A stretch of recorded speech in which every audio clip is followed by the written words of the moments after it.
So he defines the bhakti. Various three ways the bhakti has been defined. So when he asked to Vedvyasji, what do you think about Bhakti Yoga? So Vedvyasji says,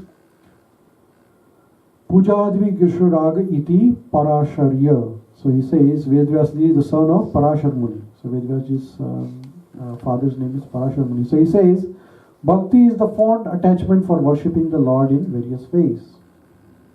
So this is what Narad Muni, Vedvyasji is saying to Narad Muni, that this is what I understand, that Bhakti is to worship Krishna in variety of ways. So there are variety of ways to worship Krishna. You can worship with water, leaf, flower. You can offer fruit. Variety of ways you can worship. So this is what Vedvyasji thinks that is bhakti. Is this bhakti? Is it right or wrong? Vedvyasji is right. Is this the right way to bhakti? Or is there something else? So then he says, the Narad Muni gives another example. He says that Garga Muni says that bhakti is Katha Dvishti Gargaha. See, these are short formulas, as I said. Sutra means single line, So he says Katha Dishtviti Gargaha. Garga Muni says that bhakti is fondness for narrations about Lord, by the Lord, and so on. So here Garga Muni says differently. He doesn't say the worshipping the Krishna. He says anybody who has interest in hearing about Krishna or Krishna's pastime or Krishna's activities or Krishna's life, that is bhakti. Is it right or wrong? Is it right or wrong? That is also correct, So now there is a third definition of bhakti. Then Narad Muni says, I have not taken all the sutras. There are 64 sutras. I have picked up few sutras so that we can finish in half an hour timing. So in Sutra 18 he says, Shandilya Muni says that bhakti results from removing all the obstructions to taking pleasure in the Supreme Lord.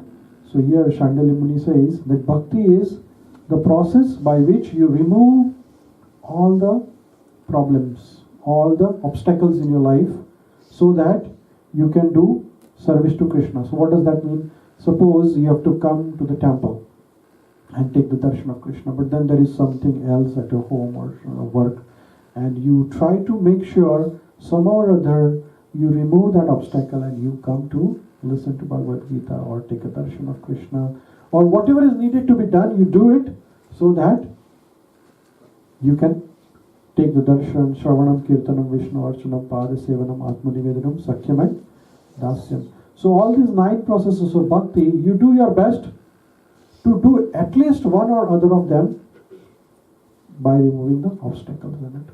So this is what Shandilya Muni says to the bhakti. So removing the obstructions for your process and taking pleasure in the Supreme Lord is the bhakti. So Narad Muni says that bhakti consists of offering one's every act to the Supreme Lord and feeling extreme distress in forgetting Him. Now Narad Muni is giving his own definition. So first 3 definitions are given already. Now Narad Muni is saying, this is what I think. What is it? Narad Muni is saying that every act you offer it to Krishna. Every act. What does that mean? If you eat, you first offer it to Krishna and then eat. If you drink, first you offer it to Krishna and drink. Or if you make money, you offer it to Krishna and then use it for good cause. Or whatever you do, So every action of our life, offering it to Krishna, and along with that, you feel extreme distress if you forget any time Krishna. So like suppose you love your son or a daughter very much, and if you somehow or other don't see him 1 or 2 days, you feel really unhappy. Oh, so something going wrong. Like that. So if you don't see Krishna, then you feel really separation, anxiety. So that is also bhakti. Like gopis, Gopis in Vrindavan, they never saw Krishna after Uddhavji took away Krishna from them to Mathura. Like Krishna stayed with gopis for 5 years, and then Krishna lived on this planet for 125 years. So 100 years Krishna didn't see gopis. So always gopis were in anxiety. So where is Krishna? Where is Krishna? So Narad Muni says that when you have that feeling, oh, I have not seen Krishna in this week, then you feel that you are developing the bhakti. So if you have any of these symptoms, think that you have bhakti developing in you. The seed is there and you have to nourish the seed. And again, Krishna supports this. Whatever the Narad is saying, Krishna supports this in Bhagavad Gita 18th chapter. Krishna says, Manmana bhava mad bhakto madhyaji mam namaskuru mam evashyansi satyam te pratijani priyosime. So Krishna is saying that always think of me. Become my devotee, worship me and offer your homage unto me. Thus you will come to me without fail. Pratijani priyosime. I promise you this because you are very dear to me. So here also Krishna supports what Narad Muni is saying, and Narad Muni is saying what Krishna is saying, that bhakti is nothing but remembering Krishna in every activity we do. Bhakti is not something like we come, we take a darshan and we go and we do something else. Then that is not bhakti. Bhakti is even we leave the temple or we leave the darshan of Krishna, we remember him, that is bhakti. So it is a continuous process. It is not like, broken process, Like, so you do the toothbrush and then you forget the toothpaste till the next morning. It's not like that with the bhakti. Bhakti is not like a toothpaste or, you take a shower today morning and then next day morning you don't, until next day morning you forget about a shower. It's not like that. Bhakti is a continuous process. Every second you remember Krishna. That is the bhakti. So bhakti is a continuous process, incessant process. There is no end to it. So Narad Muni says that all these four ways, So what was the first way? How did Vyasadevji describe bhakti? Desire to worship Krishna constantly, right? Then Sandilya Muni, removing all the obstruction. Garga Muni, attentiveness, interest in listening to the katha. And what did Narad Muni say? Whatever you do, you see Krishna in your activity. That is bhakti. But Narad Muni then says all of this are bhakti. Asti evam evam means all this includes bhakti. So here then Narad Muni gives the example, Yatha Vraj Gopikanam. Pure bhakti. There is two types of bhakti. Now bhakti people have different types of bhakti. One is bhakti for, some people are devotee of money also, right? They are devoted to money or material pleasures. So that is also, they are devoted to them. But then pure bhakti means, the example is given of gopis. Krishna had many people who were devoted to Krishna. Like Arjun was devoted to Krishna. Then Yashoda, Nanda Baba, Gopas, right? All were devoted. But here Narad Muni is giving the example of gopis. Why? He didn't give the example of Arjun, that Arjun is a pure bhakta. Arjun is a pure bhakta, but example is given of gopis, not of Arjun. Why? Because gopis did not care for anyone except Krishna. Gopis were married actually, and their in-laws used to stop them from going to Krishna, or they used to say something to them, and gopis never worried about it. Even in the darkness of the middle of the night, they used to go for looking for Krishna, right? So gopis gave up everything for remembrance of Krishna. So here is the example of gopis, So they have given up whole their life. There is nobody higher devotee to Krishna than gopis. So that is the pure bhakti. Pure bhakti means never caring for yourself. You care for Krishna. Always remember him. That is pure bhakti. So then, how bhakti is, like the various process of yoga we described, Jnana Yoga, Karma Yoga, Ashtanga Yoga, then how Bhakti Yoga is superior than all the yoga process. So here Narad Muni is explaining that Satu karma jnana yogebhyo api adhikartara, which means that the Bhakti Yoga is higher than action, karma, knowledge, jnana and Ashtanga Yoga. So how is that possible? So that is explained here further by Krishna in Bhagavad Gita also, 6th chapter.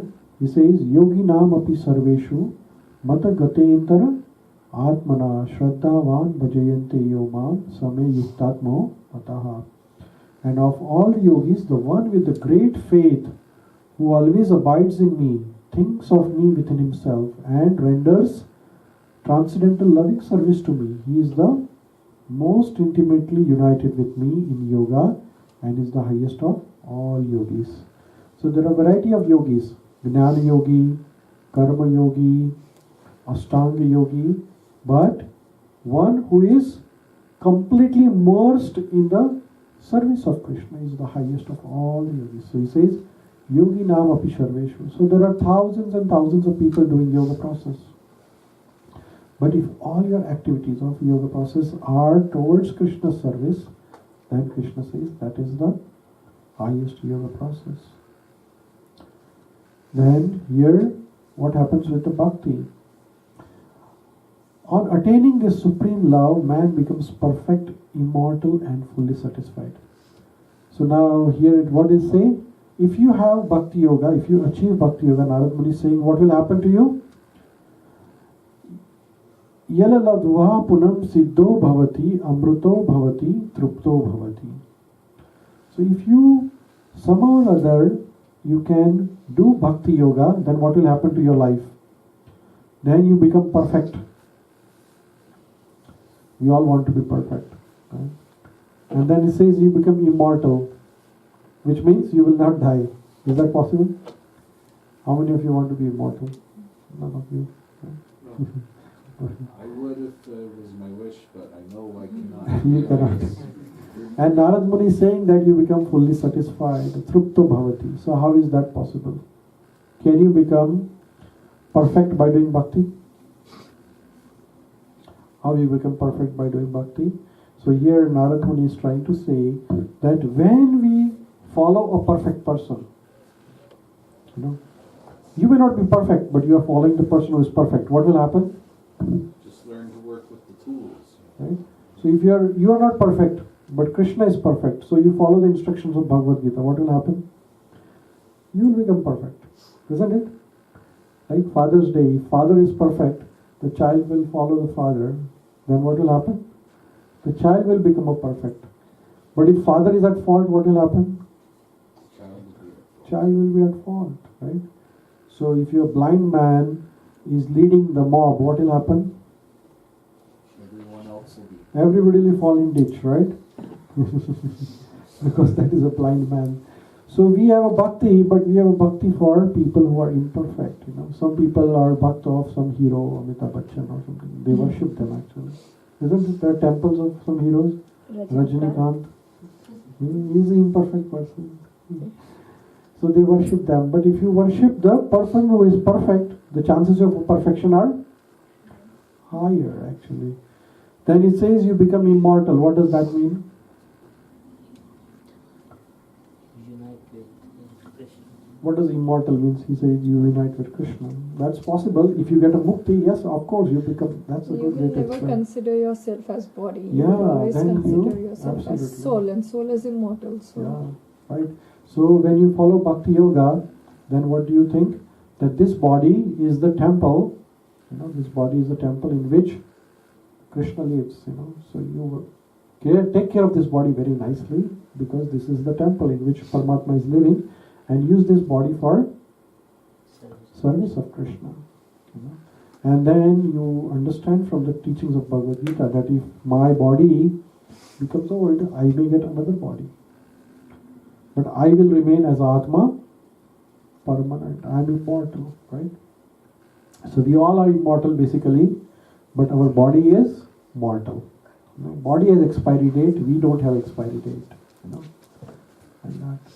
So that is how the process of Bhakti Yoga works. Bhakti Yoga is on the platform of soul. When I do arati, that is with the help of body, we execute the process of Bhakti Yoga, but then it is the immortal process. And then you become fully satisfied. How is that possible?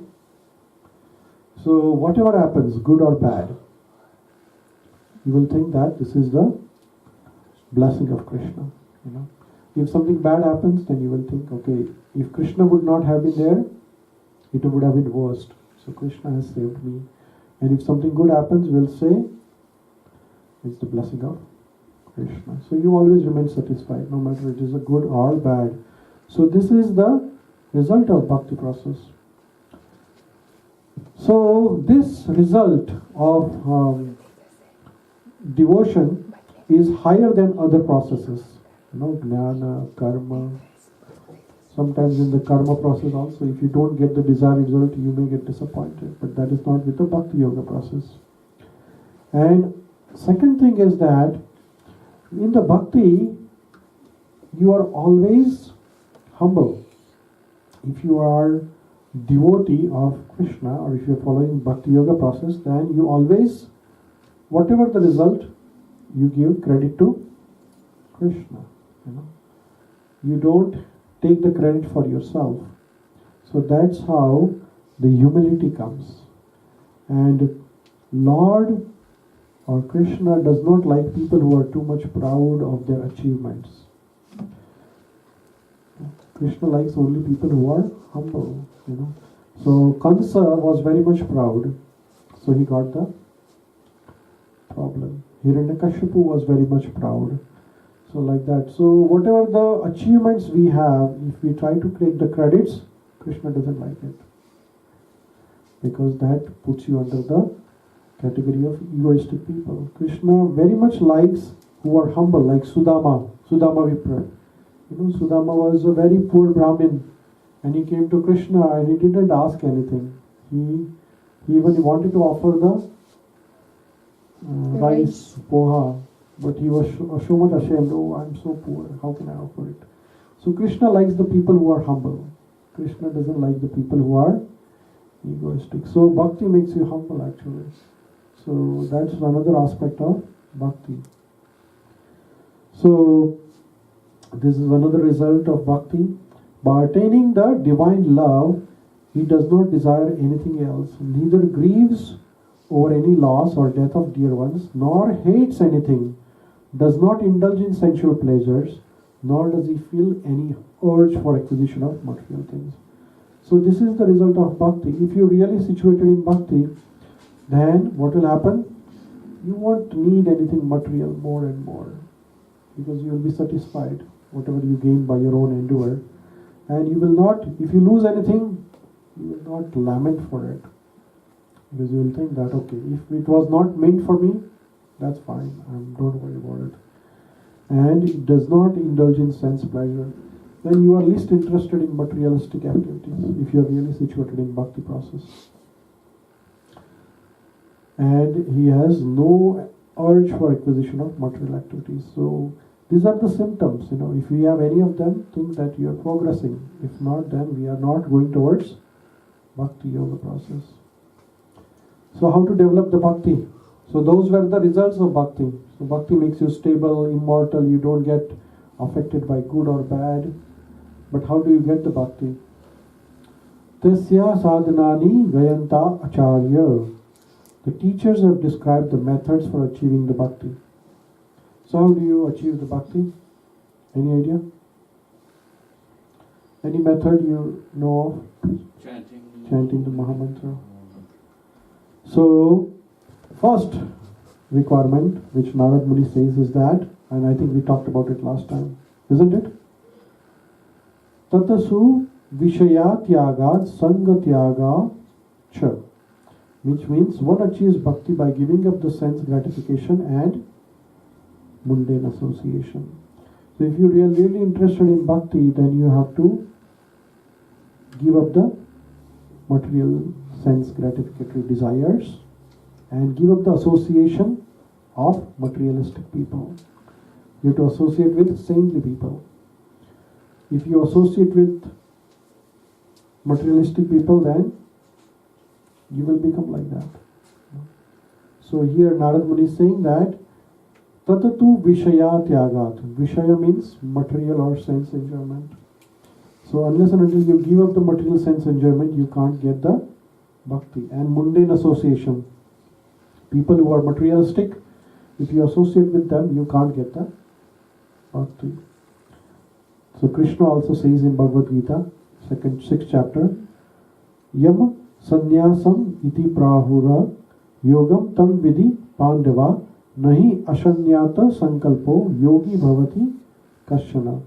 What is called renunciation, you should know to be the same as yoga or linking with the Supreme Self. So unless and until you give up the desire for material enjoyment, the bhakti will not progress in your life. So here in the another sutra, Narad Muni says, Tasmin anyatad virodhu shuddha siddhantacha, which means renunciation also means exclusively dedicated to the Lord and indifferent to what stands in the way of His service. So renunciation or giving up does not mean you give up your house or home or your duty, but give up the things which are obstacles to the bhakti. For example, like if you are eating non-vegetarian food, then that is no for the devotional life. So you have to give up that. You don't have to give up eating itself, but give up the non-vegetarian food. If you are vegetarian, then what is the next step? Eat only after offering it to Krishna. Right? So eating is not prohibited, but offering it to Krishna. So similarly, if you want to do any activity, the Krishna has to be there in the center, then that is the favorable to bhakti. Avyarita bhajanat.